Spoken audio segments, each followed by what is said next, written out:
IPOs, or initial public offerings, are like the grand opening of a new store.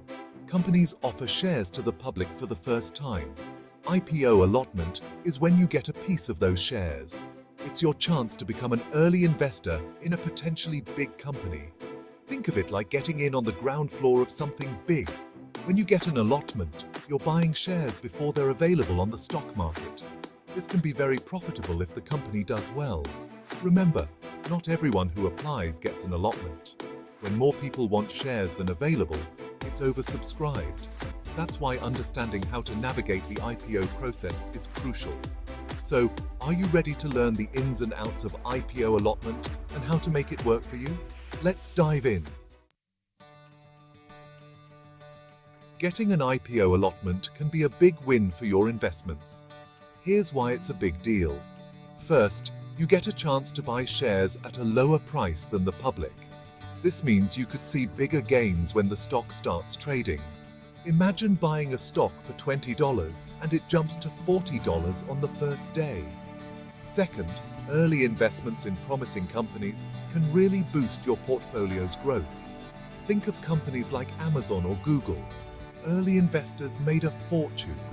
Of course, not every IPO is a guaranteed success. That's why it's crucial to do your research and choose wisely. In the next section, we'll explore some proven tips to increase your chances of securing an allotment in those hot IPOs. Stay tuned. Getting an allotment in a popular IPO can be tough. But don't worry, there are ways to increase your chances. First, apply for the IPO early on. Don't wait until the last minute. The early bird often gets the worm. Second, consider applying through multiple accounts. You can apply through your broker, your spouse's account, and even your kids' accounts, with their permission, of course. Third, maintain a good relationship with your broker. They often have insights into IPO allocations. Lastly, don't get discouraged if you don't get an allotment every time. It's a numbers game.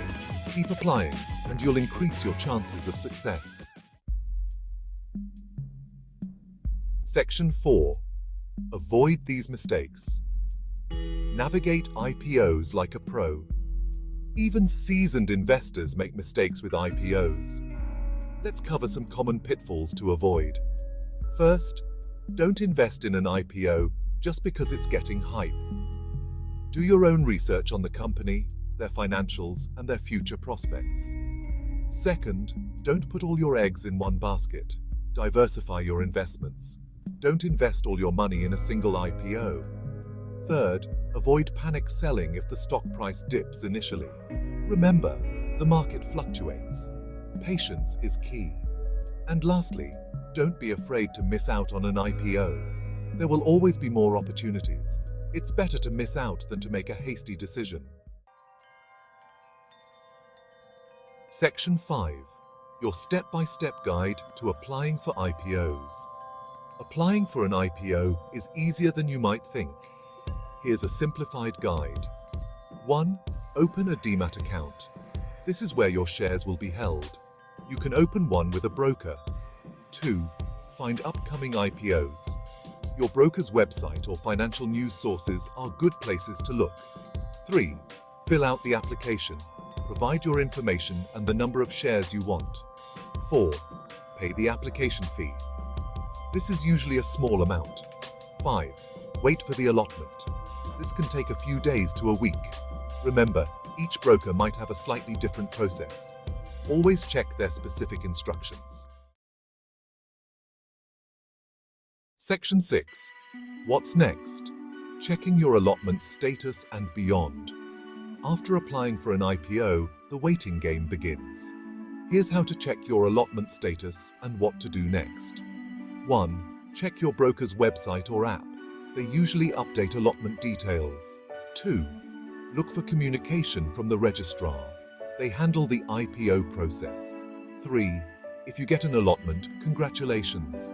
The shares will be credited to your demat account. 4. If you're unsuccessful, don't worry. The money you paid will be refunded.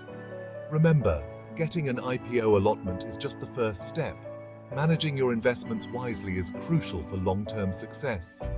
So, there you have it, your crash course on IPO allotment. Now go out there and explore the exciting world of early-stage investing.